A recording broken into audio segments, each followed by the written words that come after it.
Yes, clear हुआ सबको? Leverage यहां तक clear? Okay,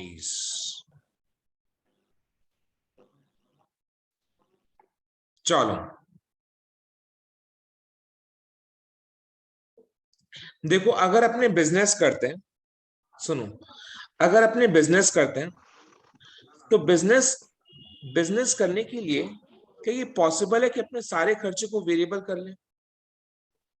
in the business it is possible, is it possible to make all the expenses variable?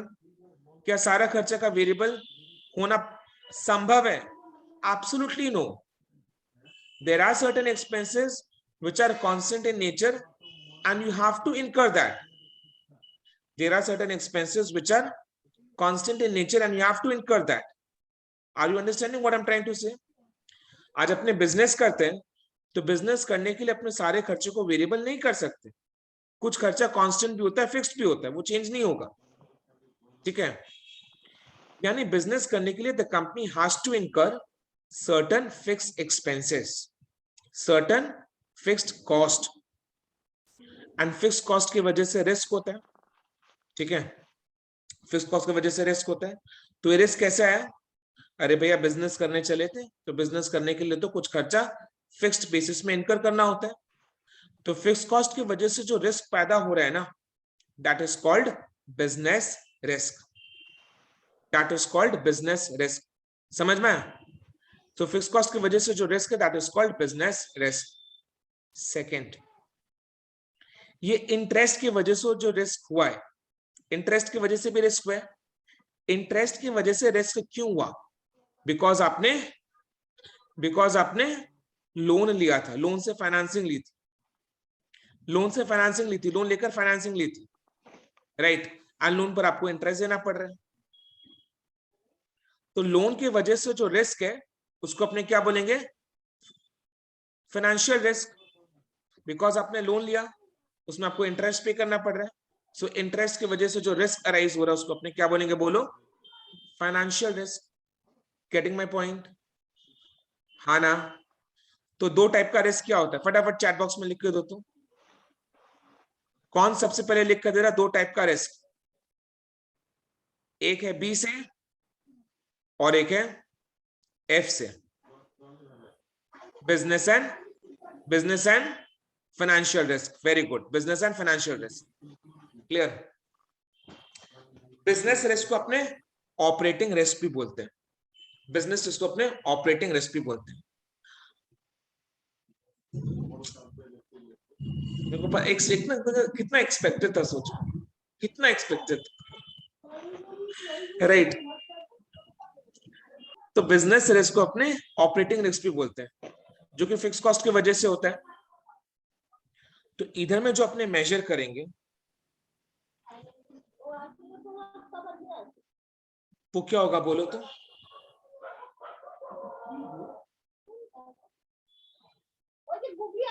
ये वाले zone में लेकर म्यूट करो प्लीज सचिन.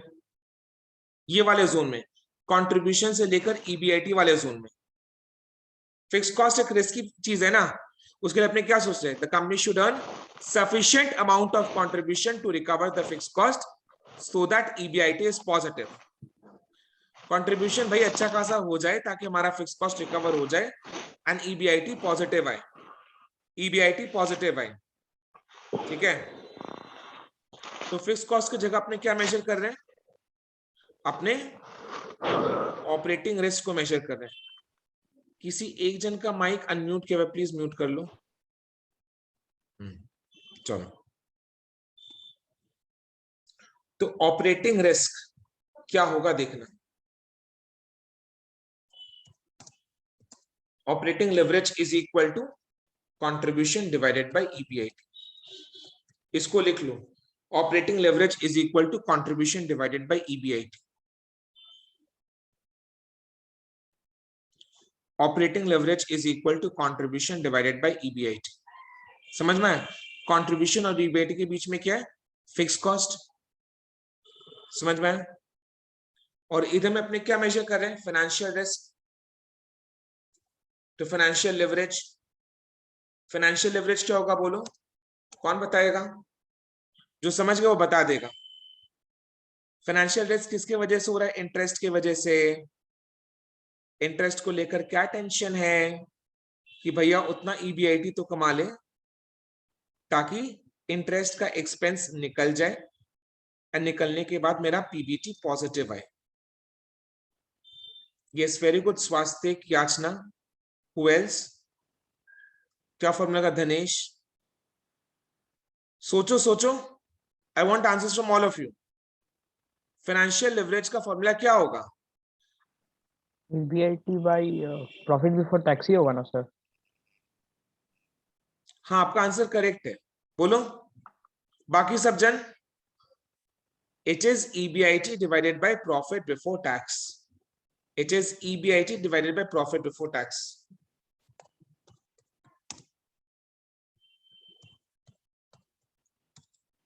क्लियर? बीच में क्या आ रहा है? इंटरेस्ट। अंडरस्टूड? Yes, no? मेघना क्लियर है? सर हमको लॉजिक लेकिन समझ में नहीं आ रहा है फॉर्मूला का। लॉजिक ये है, क्या होता है ना कि फिक्स कॉस्ट को लेकर एक टेंशन है बेटा। टेंशन किस बात का है? कि फिक्स कॉस्ट तो इनकर होते रहेगा, तो आपके पास उतना अमाउंट ऑफ कंट्रीब्यूशन होना चाहिए ताकि उधर से आप फिक्स कॉस्ट को रिकवर करने के बाद ईबीआईटी पॉजिटिव आए। ठीक है, ईबीआईटी पॉजिटिव आए, समझ आ रहा है? तो आपको यह देखना है कि आपका फिक्स कॉस्ट किस हद तक कवर हो रहा है। किस हद तक कवर हो रहा है? फिक्स कॉस्ट को कवर कौन कर रहा है? कंट्रीब्यूशन कवर कर रहा है। कंट्रीब्यूशन कवरेज दे रहा है फिक्स कॉस्ट को, तो क्या उतना सफिशिएंट कवरेज दे पा रहा है जिससे कि फिक्स कॉस्ट को रिकवर करने के बाद ईबीआईटी पॉजिटिव है? इसलिए ऑपरेटिंग लेवरेज का formula is contribution by EBIT. Similarly interest को लेकर टेंशन है। टेंशन किस बात का है? कि I should be earning sufficient amount of EBIT ताकि इंटरेस्ट का खर्चा निकालने के बाद पीबीटी पॉजिटिव आए। तो अपने को यह चेक करना है फाइनेंशियल लेवरेज के थ्रू कि कंपनी कितना रिस्की है। रिस्की एज इन की क्या कंपनी के पास उतना अमाउंट ऑफ ईबीआईटी है जिससे कि वो अपना इंटरेस्ट का खर्चा रिकवर करने के बाद उसका पीबीटी पॉजिटिव है। तो इसलिए formula is EBIT by PBT. Done? Right, सभी को क्लियर है यहां तक? एक बार वाई फॉर यस बोल दो प्लीज, जस्ट एक बार और वाई फॉर यस। यस, याचना, मेघना, यस, रोनाल्ड, आयुष, सर्वेश, अमीशा, हर्षिका, वैभव, धनेश, क्लियर ना? चलो, अब बिजनेस करने के लिए तो दोनों रिस्क लेना है, फाइनेंशियल रिस्क और ऑपरेटिंग रिस्क दोनों। तो दोनों का combination is called combined risk. दोनों का combo is called combined risk. दोनों का combo is called combined risk. तो कंबाइंड रिस्क यानी एक और लेवरेज निकलेगा, that is called the combined leverage.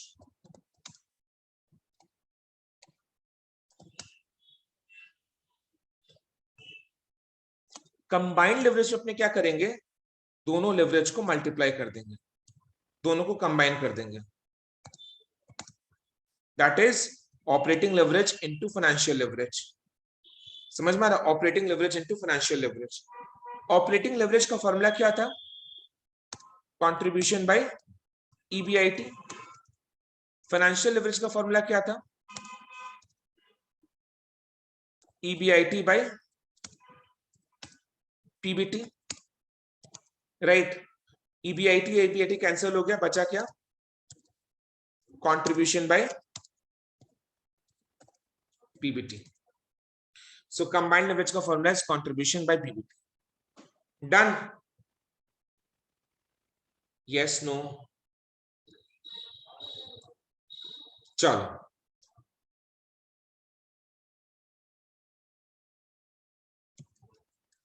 ये वाले केस में मेरे को बताना ऑपरेटिंग लेवरेज कितना है।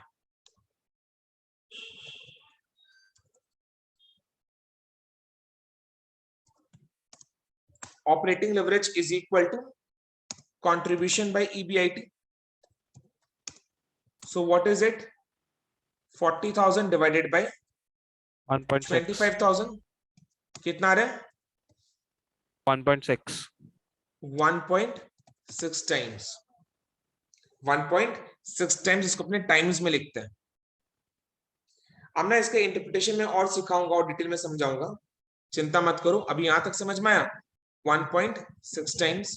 पूरा क्लास एंड हो जाएगा ना, तब आपका जो डाउट है वो क्लियर हो जाएगा और अच्छी से क्लियर होगा इनफैक्ट। ठीक है, देखो क्योंकि अपने ऑपरेटिंग लेवरेज यानी ऑपरेटिंग रिस्क को क्वांटिफाई कर पा रहे, उसका मेजरमेंट कर पा रहे, तो ये जो फिगर हम लोगों ने निकाला है ना 1.6 टाइम्स, इसको अपने डिग्री ऑफ ऑपरेटिंग लेवरेज भी बोलते हैं। डिग्री ऑफ ऑपरेटिंग लेवरेज का मतलब क्या? The measurement of operating leverage, the quantification of operating leverage, degree of operating leverage which is 1.6 times. मतलब सर 1 से कम नहीं आना चाहिए ना? नहीं, वैसा कुछ नहीं है, वैसा कुछ नहीं है। एनालिसिस में करूंगा, वैसा कुछ नहीं है। दो कंपनीज का लेकर मैं एनालिसिस करूंगा, रुको अभी। ठीक है, DFL यानी degree of financial leverage, degree of financial leverage यानी क्वांटिटी या मेजरमेंट ऑफ फाइनेंशियल लेवरेज, वो क्या होता है? EBIT by PBT। EBIT कितने अमाउंट का बोल फटाफट? 25,000। PBT is 19,000। 1.31 1.315 1.315। 315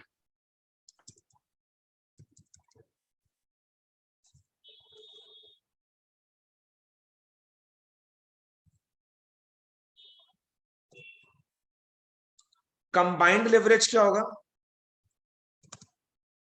degree of combined leverage contribution by PBT, PBT that is 40,000 divided by 19,000 2.105 19,000 कितना आ रहा है? 2.105 2.105। 5 5 आ रहा सर। आप 1.6 इंटू 1.31 भी कर सकते हैं। सर बोलो अगर बोलो। हम लोग के पास वही वही मैं बोल रहा था कि अगर हम लोग के पास अगर डेटास है जैसे DOL एंड DFL, तब तो मैं हम लोग सीधा वो इंटू करके तो 2.11 आ बिल्कुल कर जाएगा। सकते हैं, आप सीधा 1.6 इंटू 1.31 करो, हाँ कोई दिक्कत नहीं। डन, यहां तक सभी को क्लियर है? अब एक और कहानी सुनाओ। ये जो DOL है यानी ऑपरेटिंग लेवरेज, यहां तक सभी जन तैयार है ना? Yes, it is the same beta. DOL and OL is same. We use the word DOL yani degree of operating leverage because we are quantifying the operating leverage. We are quantifying the operating risk. So you write operating leverage or you write DOL, it is the same. सभी जन ready? आगे बढ़े, फटाफट बोलो, आगे बढ़े। एक नई कहानी सुनाऊंगा मैं। यस, मेघना, आयुष, धनेश, सर्वेश, दीप्तारका, वैभव, आयुष, यस, आमना, याचना, चलो सुनना अच्छे से। रोनाल्ड, हर्षिका, चलो। लेवरेज जो है वो इधर पैदा हो रहा है, फिक्स कॉस्ट की वजह से पैदा हो रहा है। लेवरेज जो है वो फिक्स कॉस्ट की वजह से पैदा हो रहा है ना? कैसे लीवर कर रहा है वो? फिक्स कॉस्ट लीवर का काम कैसे कर रहे हैं? फिक्स कॉस्ट लीवर का काम कैसे कर रहे हैं? कंट्रीब्यूशन में जो 50% का इंक्रीज है, कंट्रीब्यूशन में जो 50% का इंक्रीज है उसको बढ़ाकर वो 80% तक ले आ रहा है, उसको बढ़ाकर वो 80% तक ले आ रहा है। कंट्रीब्यूशन का 50% का इंक्रीज मतलब क्या? वही सेल्स में 50% इंक्रीज हुआ था, उस वजह से वेरिएबल कॉस्ट में 50% का इंक्रीज हुआ, तो कंट्रीब्यूशन में भी 50% का इंक्रीज हुआ। सो फिक्स कॉस्ट की वजह से क्या हो रहा है ना, ये जो 50% का इंक्रीज हो रहा था वो बढ़कर 80% हो गया, वो बढ़कर 80% हो गया। हाँ या ना? तो मेरे को ये जानना है कि फिक्स कॉस्ट कितना लीवर का काम किया, मेरे को ये जाना, सुनना अच्छे से, मेरे को ये जाना कि फिक्स कॉस्ट कितना लीवर का काम किया, कितना लीवर पैदा किया, सुनना, कितना लीवर पैदा किया। सेल्स में 50% का इंक्रीज से बढ़ाकर 80% का इंक्रीज कर दिया ईबीआईटी को। सेल्स से 50%, सेल्स में 50% इंक्रीज हो रहा था, उसको बढ़ाकर 80% ले आया। ठीक है, I know I'm getting good answers, I'm getting good answers, but first let me complete and then answer. I know all of you in the right track. जिसने भी 3 जन आंसर किए, they are on the right track. ठीक है, सुनो,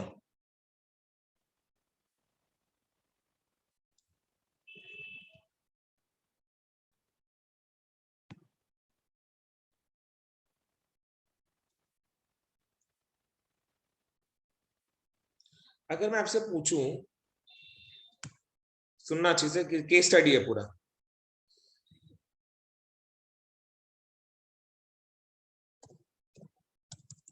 जिसको लिखना है वो आराम से लिख भी सकते हैं, और जिसको सुनना वो आराम से सुनो। लिखना है मतलब लिखने का जरूरत नहीं, वैसे सुनो पहले अच्छे से। Due to the presence of fixed cost,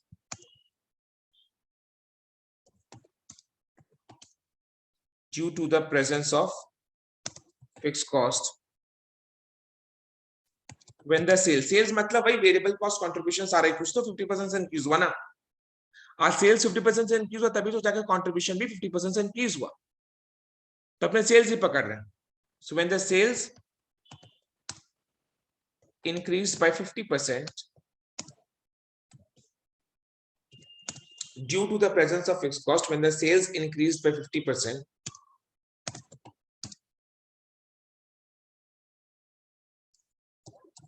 then EBIT increased by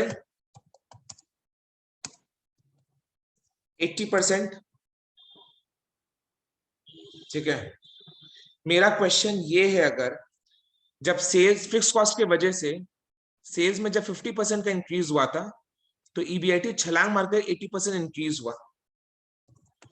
मेरा क्वेश्चन आप लोग से ये था कि फिक्स कॉस्ट, मेरा क्वेश्चन आप लोग से था कि फिक्स कॉस्ट किस हद तक लेबर का काम कर रहा है, कितना लेबर का काम कर रहा है, कितना लेबर का काम कर रहा है, क्वांटिटी पूछ रहा हूं, कितना लेबर का काम कर रहा है, कितना लेबर का काम कर रहा है, क्या काम कर रहा है वो। जहां सेल 50% इंक्रीज हुआ, EBIT 80% इंक्रीज हुआ। सो व्हेन सेल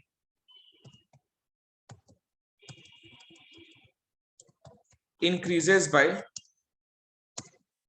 1%, आपको यूनिटरी मेथड लगाकर ये बताना है, then EBIT increases by कौन बताएगा। yes, Ayush is correct, Diptarka is correct, unitary method है, यूनिटरी मेथड है। 50 पुचका का दाम 80 रुपया है, 50 पुचका का दाम 80 रुपया है, तो एगो पुचका का दाम कौ रुपया होगा, पता है धन बाबूजी।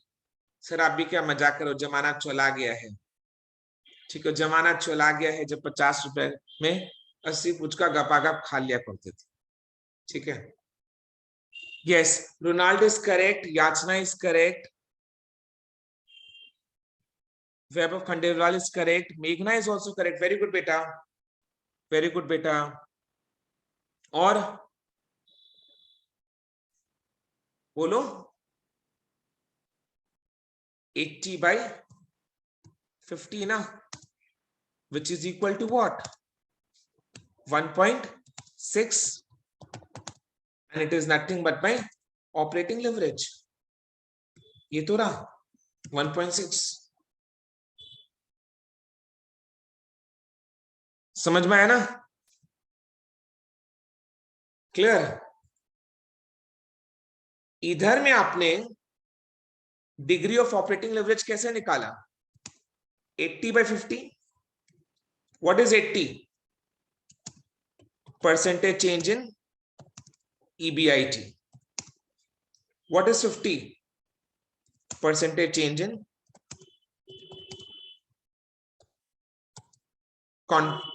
sales या contribution जो भी है?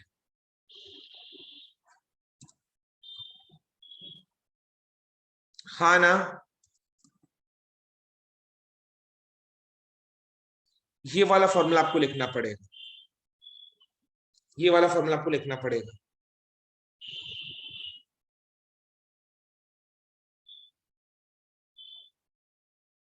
आप जिस भी ढंग से सोच लो, जिस भी ढंग से सोच लो, जिस भी ढंग से तो एक सोच बार लो, दिखा दीजिए ना।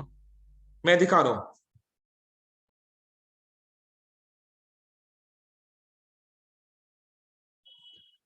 जिस भी ढंग से सोच लो आंसर वही आएगा। डन। फिक्स कॉस्ट के प्रेजेंस की वजह से जब सेल्स 50% इंक्रीज हो रहा था, फिक्स, मैं हिंदी में बता रहा हूं इसको। फिक्स कॉस्ट के प्रेजेंस की वजह से जब सेल्स 50% से इंक्रीज हो रहा था, वहां ईबीआईटी 80% से इंक्रीज हुआ। तो हमारा प्रश्न ये है कि फिक्स कॉस्ट किस हद तक लेवर का काम किया, उसका क्वांटिफिकेशन में पूछ रहा हूं। I am asking the quantification of the leverage produced by fixed cost, because जब सेल्स 1% से इंक्रीज करेगा तब तो फिर ईबीआईटी 1.6% से इंक्रीज करेगा, यानी योर लेवरेज इज 1.6 टाइम्स। ठीक है, डन, यहां तक क्लियर?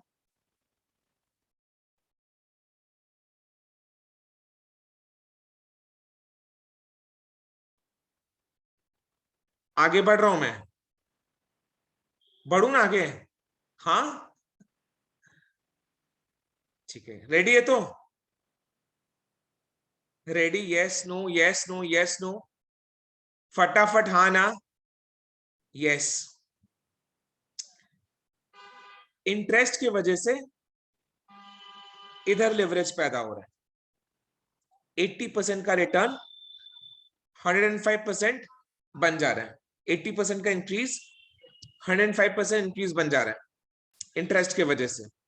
इंटरेस्ट इतना रिटर्न को अपलिफ्ट कर रहा है कि नहीं? इतना रिटर्न को अपलिफ्ट कर रहा है। सो इसको भी अगर अपने लिखे, कैसे लिखेंगे?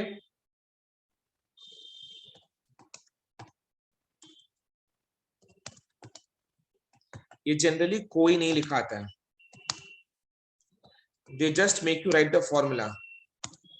Due to the presence of interest, when EBIT increased by 50%, sorry 80%, then PBT increased by 105%.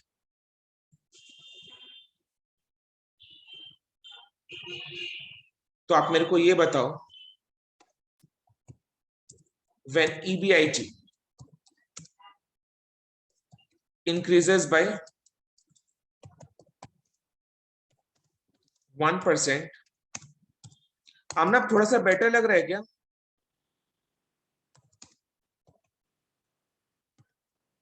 Amna? Yes, sir. हाँ,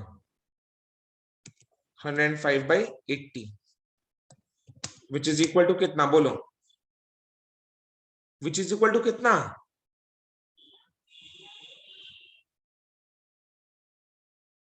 1.31 टाइम्स ही आ रहा होगा ना?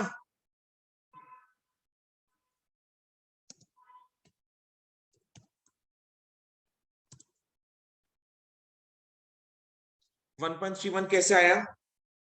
105/80. What is 105% increase in?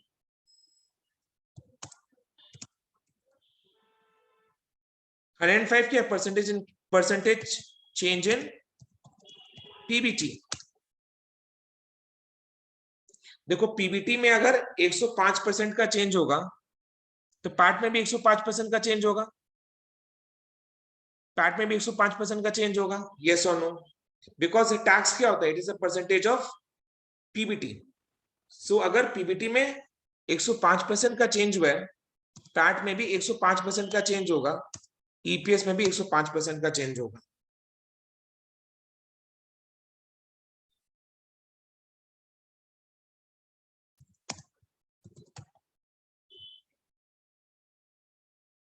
Divide by 80 था, पर 80 क्या percentage change in EBIT.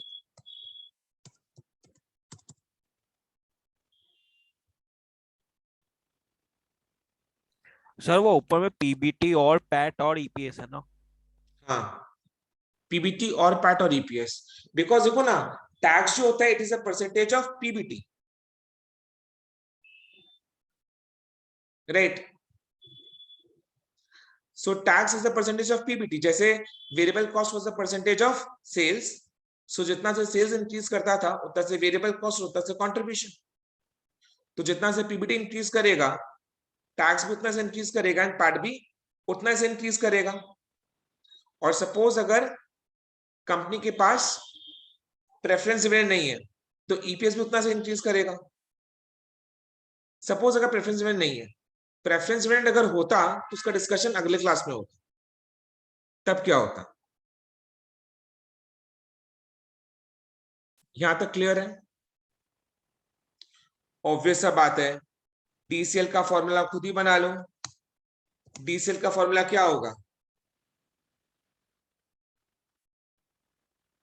DOL into DFL, percentage change in EBIT by percentage change into sales into percentage change in PBT, PAT, EPS by percentage change in EBIT. Percentage change in EBIT, percentage change in EBIT cancel हो जाएगा, तो क्या होगा बोलो? Percentage change in PBT, PAT slash EPS divided by percentage change in sales.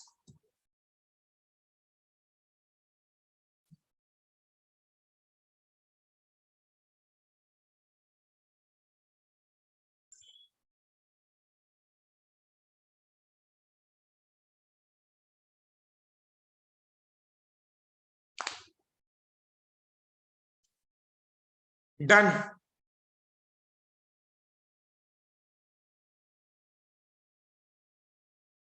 तो 3 leverage का 2-2 करके formulas अपने सीख लिए। 3 लेवरेज का 2-2 करके फॉर्मूलाज अपने सीख लिए, ठीक है? फटाफट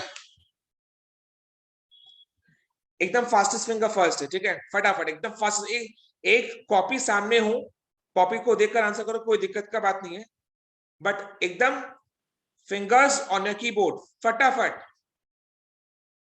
DOL का पहला फॉर्मूला क्या है? DOL का पहला फॉर्मूला क्या है? डिग्री ऑफ ऑपरेटिंग लेवरेज का पहला फॉर्मूला क्या है? सबसे पहला जवाब है आपकी तरफ से, बोलो फटाफट।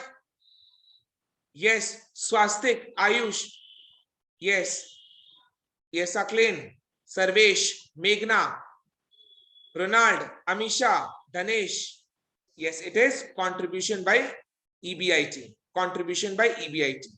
ये पहला फॉर्मूला है।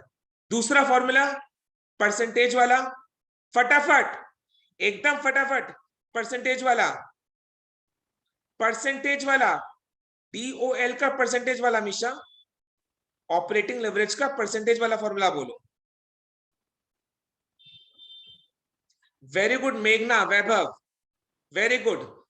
DOL का परसेंटेज वाला फॉर्मूला बोलो। Very good Harshika, very good Amna, Sarvesh, very good, Swastik, very good. Percentage change in EBIT by percentage change in sales, ठीक है? DFL का पहला फॉर्मूला बोलो। DFL का पहला formula EBIT by PBT, very good. Diptarka, very good, yes Ronald, Harshika, Vaibhav, Swastik, it is EBIT by PBT। दूसरा वाला formula फटाफट आना चाहिए, फटाफट। कौन सबसे पहले दे रहा है? अरे दूसरा फॉर्मूला फटाफट, DFL का टाइम नहीं है, जल्दी फटाफट, एकदम ताड़ाताड़ी। Very good Vaibhav, yes percentage change in, very good Dhanesh, yes Sunad, Harshika, it is percentage change in PBT slash PAT slash EPS by percentage change in EBIT. Very good मेघना. DCL का total में कितना formula सीखे? DCL का total में कितना formula सीखे? मेरे हिसाब से तो 3 फॉर्मूला सीखे. मेरे हिसाब से तो 3 फॉर्मूला सीखे. DACL is equal to DOL into DFL. ये अपने आप में एक फॉर्मूला है. DCL is equal to DOL into DFL. ये अपने आप में एक फॉर्मूला है. दूसरा फॉर्मूला क्या है? Contribution by PBT. And last formula क्या है? Percentage change in PBT, PAT, EPS by percentage change in sales. Clear? Logically तीनों फॉर्मूलास, तीनों लेवरेजेस का दो फॉर्मूला समझ में आया.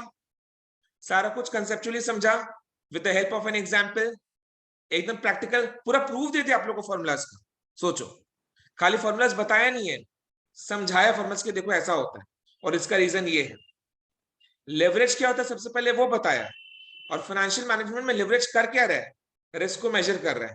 कैसे कर रहा है? ये 3 लेवरेजेस के थ्रू कर रहा है. समझ में आया? डन. खाली एक एनालिसिस का क्वेश्चन, जस्ट 2 मिनट लगेगा, जस्ट 2 मिनट.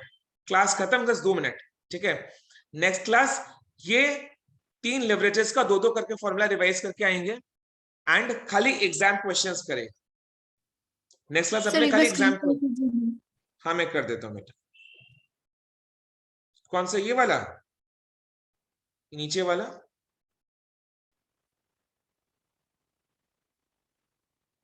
ठीक है, मैं इधर में लिख रहा हूं. सुनना सर एक बार स्टार्टिंग का. जल्दी जल्दी.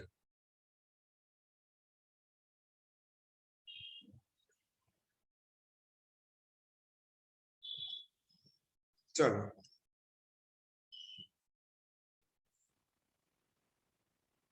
सुनना बस 2 मिनट और. सपोज एक कंपनी ए है, दूसरा कंपनी बी है. इसका DOL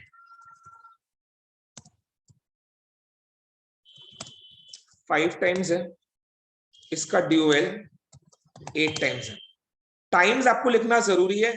अगर आप टाइम नहीं लिखोगे तो आपका आंसर इनकरेक्ट होगा. मेरे को बताओ फटाफट, कौन सी कंपनी का ऑपरेटिंग लेवरेज ज्यादा है? कौन सी कंपनी का ऑपरेटिंग लेवरेज ज्यादा है? बी का है. तो कौन सी कंपनी का ऑपरेटिंग रिस्क ज्यादा है? ऑपरेटिंग रिस्क किसका ज्यादा है? वो भी बी का है. सो कंपनी बी का अगर ऑपरेटिंग लेवरेज ज्यादा है उसका ऑपरेटिंग रिस्क भी ज्यादा होगा. तो फिक्स कॉस्ट कौन सी कंपनी का ज्यादा होगा? वो भी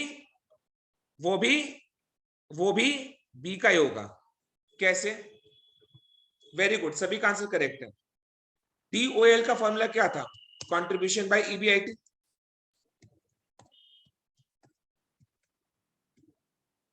इधर में ये 5 टाइम्स है, इसको अपने 5/1 लिख सकते हैं. 5/1 लिख सकते हैं, यानी कंट्रीब्यूशन 5 है तो EBIT 1 है. EBIT 1 है तो कंट्रीब्यूशन 5 है. 5 को 5/1 लिख सकते हैं. 5 को 5/1 लिख सकते हैं, यानी कंट्रीब्यूशन 5 है तो EBIT 1 है. EBIT 1 है तो कंट्रीब्यूशन 5 है. तो बताओ चुपके से फिक्स कॉस्ट कितने का है? फिक्स कॉस्ट कितना दिखाई दे रहा है? अगर कंट्रीब्यूशन 5 है, EBIT 1 है तो फिक्स कॉस्ट 4 है. राइट. देन कंपनी बी का DOL क्या है? 8 times. Contribution by EBIT is equal to 8 times. तो 8 को अपने कैसे लिख सकते हैं? 8/1. 8 को अपने 8/1 लिख सकते हैं. सो यानी कंट्रीब्यूशन अगर 8 है तो EBIT 1 है. EBIT 1 है तो कंट्रीब्यूशन 8 है. तो चुपके से फिक्स कॉस्ट कितना है बोलो? 7. तो फिक्स कॉस्ट किसका ज्यादा होगा? बी का, जिसका ऑपरेटिंग लेवरेज ज्यादा है, जिसका ऑपरेटिंग रिस्क ज्यादा है. समझ में आया? सो can I say that company B is more risky?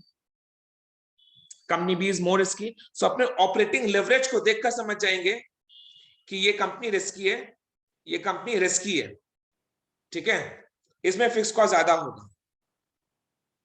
समझ में आए? This is the way we can apply the knowledge of leverage in the real life situations. Leverage अपने क्यों सीखते हैं? It is a tool to do risk analysis. Leverage is a tool to do risk analysis. Leverage अपने समझ लिए, उसको calculate करना भी आ गया, अरे भैया उसका एप्लीकेशन भी तो आना चाहिए।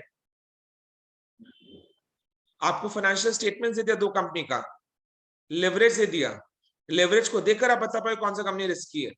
बी रिस्की है, बी में जरूर फिक्स कॉस्ट ज्यादा होगा, जितना का उसको कंट्रीब्यूशन नहीं है उतना का फिक्स कॉस्ट लेकर रखा। बी ज्यादा रिस्की है, नहीं इन्वेस्ट करेंगे बी में, कंट्रीब्यूशन जरा सा गिरा नहीं कि फिक्स कॉस्ट को रिकवर करने के वांदे हो जाएंगे, कंट्रीब्यूशन जरा सा गिरा नहीं कि फिक्स कॉस्ट को रिकवर करने के वांदे हो जाएंगे। अंडरस्टूड? डन? समझ में आया? तो ये लेवरेज का फर्स्ट पार्ट है। सबको नेक्स्ट क्लास ये तीनों लेवरेजेस का दो दो फॉर्मूलाज रिवाइज करके आना जो आज क्लास सिखाया, ठीक है? चलो नेक्स्ट क्लास अपने लेवरेज पर एग्जाम क्वेश्चंस करेंगे जो इस टॉपिक से रिलेटेड है, ठीक है? चलो आज के लिए thank you so much and have a super duper rocking day. Bye bye.